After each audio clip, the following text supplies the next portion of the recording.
다 함께 조용한 기도드림으로 영상으로 드리는 새벽 예배를 시작하겠습니다.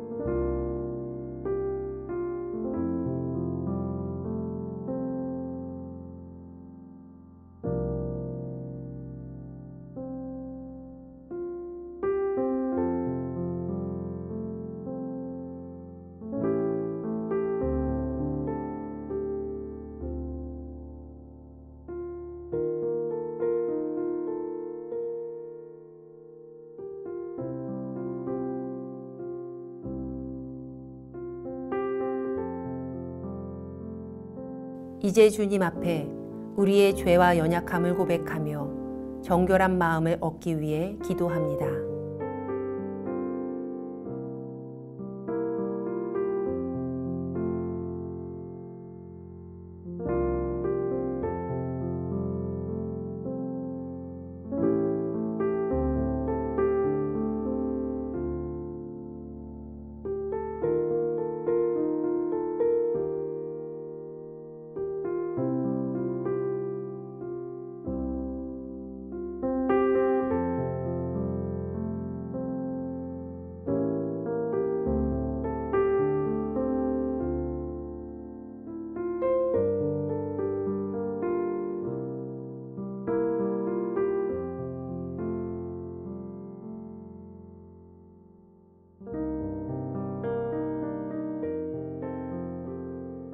사도신경으로 우리의 신앙을 고백합니다. 전능하사 천지를 만드신 하나님 아버지를 내가 믿사오며 그 외아들 우리 주 예수 그리스도를 믿사오니 이는 성령으로 잉태하사 동정녀 마리아에게 나시고 본디오 빌라도에게 고난을 받으사 십자가에 못 박혀 죽으시고 장사한 지 사흘 만에 죽은 자 가운데서 다시 살아나시며 하늘에 오르사 전능하신 하나님 우편에 앉아 계시다가 저리로서 산 자와 죽은 자를 심판하러 오시리라. 성령을 믿사오며 거룩한 공회와 성도가 서로 교통하는 것과 죄를 사하여 주시는 것과 몸이 다시 사는 것과 영원히 사는 것을 믿사옵나이다. 아멘.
사랑의 언약 먹일 수 있사오니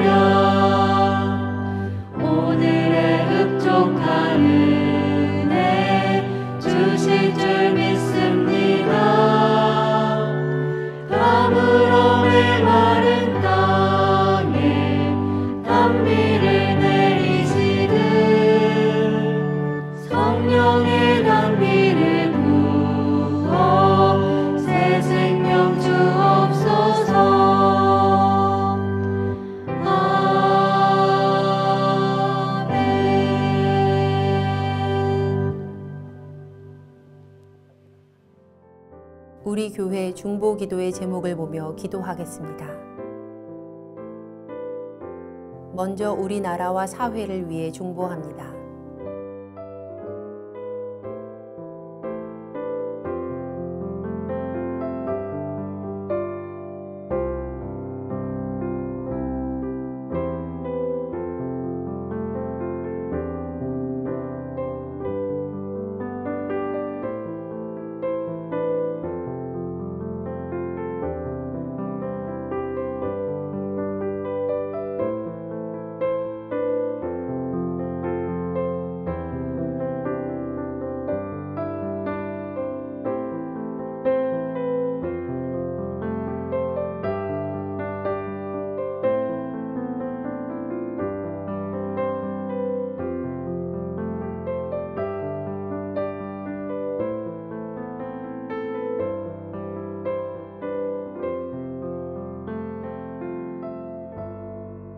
우리 교회와 진행 중인 리모델링을 위해 중보합니다.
선교지를 위해 중보합니다.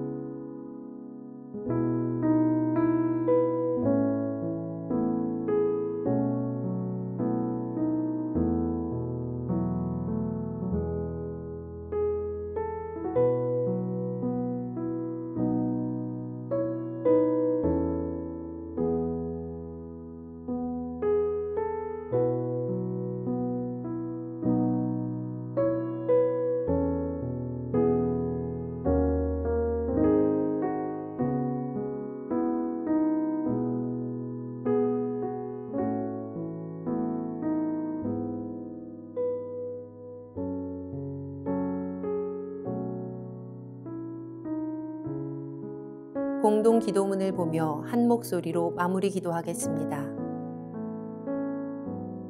우리의 기도를 들으시는 하나님, 이 새벽 하루의 첫 시간을 주님께 드리게 하시니 감사합니다. 우리가 겸손히 마음을 모아 중보하오니 하나님의 선하심과 인자하심을 따라 가장 선한 것으로 응답하여 주시옵소서. 모든 중보의 제목이 하나님의 계획하심을 따라 간증의 열매로 맺힐 것을 믿습니다. 이제 하나님의 말씀을 묵상할 때 주의 자녀들에게 듣는 귀를 허락하시고 하나님의 놀라운 뜻을 깨닫게 하여 주시옵소서. 우리를 구원하신 예수님의 이름으로 기도합니다. 아멘. 오늘 우리에게 주시는 하나님의 말씀은 갈라디아서 3장 19절에서 29절 말씀입니다. 그런즉 율법은 무엇이냐? 범법함으로 더하여진 것이라. 천사들을 통하여 한 중보자의 손으로 베푸신 것인데 약속하신 자손이 오시기까지 있을 것이라. 그 중보자는 한편만 위한 자가 아니나 하나님은 한 분이시니라. 그러면 율법이 하나님의 약속들과 반대되는 것이냐? 결코 그럴 수 없느니라. 만일 능히 살게 하는 율법을 주셨더라면 의가 반드시 율법으로 말미암았으리라. 그러나 성경이 모든 것을 죄 아래에 가두었으니 이는 예수 그리스도를 믿음으로 말미암는 약속을 믿는 자들에게 주려 함이라. 믿음이 오기 전에 우리는 율법 아래 매인 바 되고 계시될 믿음의 때까지 갇혔느니라. 이같이 율법이 우리를 그리스도께로 인도하는 초등교사가 되어 우리로 하여금 믿음으로 말미암아 의롭다함을 얻게 하려 함이라. 믿음이 온 후로는 우리가 초등교사 아래 있지 아니하도다. 너희가 다 믿음으로 말미암아 그리스도 예수 안에서 하나님의 아들이 되었으니 누구든지 그리스도와 합하기 위하여 세례를 받은 자는 그리스도로 옷 입었느니라. 너희는 유대인이나 헬라인이나 종이나 자유인이나 남자나 여자나 다 그리스도 예수 안에서 하나이니라. 너희가 그리스도의 것이면 곧 아브라함의 자손이요 약속대로 유업을 이을 자니라. 아멘. 오늘 주신 말씀을 묵상하겠습니다.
오늘 본문의 첫 구절은 그런즉 율법이 무엇이냐라는 질문으로 시작됩니다.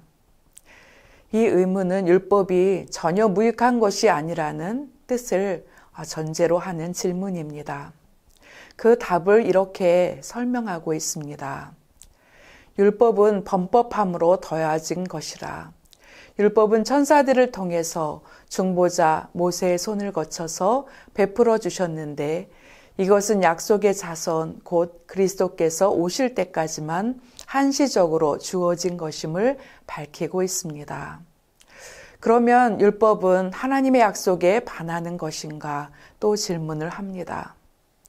율법 자체는 하나님의 약속들과 반대되는 것이 아니라는 것을 21절은 말씀합니다. 하나님께서 구원을 얻게 하는 율법을 주셨으면 우리가 율법을 통해 의롭게 되어야 할 것이라 이렇게 말합니다. 그러나 우리가 율법을 다 준수하여 의를 얻는 것이 현실적으로 불가능하다는 것을 21절은 밝히고 있습니다. 왜냐하면 율법은 생명을 만들 능력이 없기에 율법을 통해서는 의롭게 여김받을 수 없다는 말입니다. 율법의 기본 기능을 토라라는 말을 통해서 알 수 있습니다. 토라라는 것은 가르침 혹은 교훈이라는 의미입니다. 방향 지시 등처럼 언약 백성에게 하나님의 뜻을 드러내고 그분의 평가 기준을 알려주는 것입니다. 그러나 그것은 죄를 억제하거나 죄를 극복하는 힘을 주지는 못한다는 것이죠. 율법의 한계를 말하고 있습니다. 그러면 이러한 율법을 우리에게 주신 이유는 무엇일까요? 율법은 죄를 알게 합니다. 믿음이 제시되기 전까지 그래서 인간을 죄 아래 가둔다고 22절과 23절은 말씀하고 있습니다. 그리스도가 오시기 전까지 죄가 무엇인지를 드러내고 죄를 규정하고 또 그의 죄에 대해서 인식하게 하는 기능을 합니다. 그래서 인간은 계시될 믿음이 오기 전까지는 율법 아래 매이고 갇힌다는 말씀입니다. 율법의 이러한 모습은 사람들로 하여금 죄의 문제를 해결할 수 있는 방법, 곧 예수 그리스도를 믿음으로 인한 약속을 더욱 기대하게 만든다는 것입니다. 율법 그 자체로는 의롭게 될 수 없지만 믿음으로 말미암는 의를 더욱 사모하게 하는 긍정적인 역할을 하게 된다는 것이죠. 율법을 통해서 자신의 실체를 깨닫게 되고 하나님의 구원의 은혜를 더 절실히 구하게 된다는 의미입니다. 그럼 율법의 역할은 무엇인가요? 우리 24절을 볼 때 율법은 자녀를 어렸을 동안만 훈육하는 초등교사의 역할을 하게 되는 것을 말씀합니다. 율법은 우리를 가두고 속박하는 기능이 있지만 그렇지만 그것은 우리를 그리스도께로 인도하는 중개자의 역할도 하게 된다는 것을 말씀을 통해 보게 됩니다. 우리가 주목해야 될 것은 믿음이 온 후로는 모든 것이 다 달라진다는 것입니다. 초등교사로서의 율법의 기능이 종료가 됩니다. 그리고 이제 믿음이 제시된 후로는 믿음으로 구원 얻는 복음이 제시된 후에 성도들은 더 이상 율법 아래에 있지 않습니다. 그리스도 안에서 이제 하나님의 자녀가 되었고 그리스도와 연합하여 세례를 받고 그리스도의 의의 옷을 입게 된다는 것이죠. 이제부터는 아브라함의 영적인 후손으로 약속의 유업을 이을 상속자가 됩니다. 말씀을 묵상하면서 우리에게도 믿음이 온 후에 어떤 변화가 일어났는지를 생각해 보게 됩니다. 율법은 우리에게 구원의 기초를 일깨우는 교사와 인도자의 역할을 한 것을 고백하게 됩니다. 우리에게도 믿음이 온 후에는 이 율법이 우리를 더 이상 통제할 수 없음을 깨닫게 됩니다. 우리는 율법의 행위로 구원을 얻을 수 없다는 것을 알기 때문입니다. 하나님께서는 오직 예수 그리스도를 통해서만 우리에게 구원을 주셨기 때문입니다. 예수 그리스도의 구속으로 자유하게 된 하나님의 자녀로 살아가는 우리 모두가 되기를 원합니다.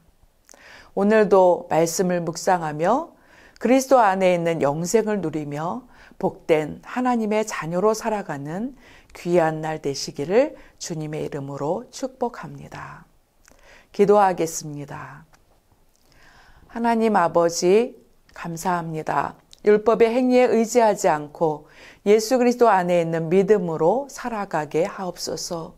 믿음이 우리에게로 온 그 감격으로 살아가는 귀한 날 되게 하여 주시옵소서. 우리를 구원하신 예수 그리스도의 이름으로 기도합니다. 아멘. 주님께서 가르쳐 주신 기도하겠습니다. 하늘에 계신 우리 아버지여, 이름이 거룩히 여김을 받으시오며 나라가 임하시오며 뜻이 하늘에서 이루어진 것 같이 땅에서도 이루어지이다. 오늘 우리에게 일용할 양식을 주시옵고 우리가 우리에게 죄 지은 자를 사하여 준 것 같이 우리 죄를 사하여 주시옵고 우리를 시험에 들게 하지 마시옵고 다만 악에서 구하시옵소서. 나라와 권세와 영광이 아버지께 영원히 있사옵나이다. 아멘. 각자의 기도 제목과 중보의 기도를 따라 기도하시겠습니다.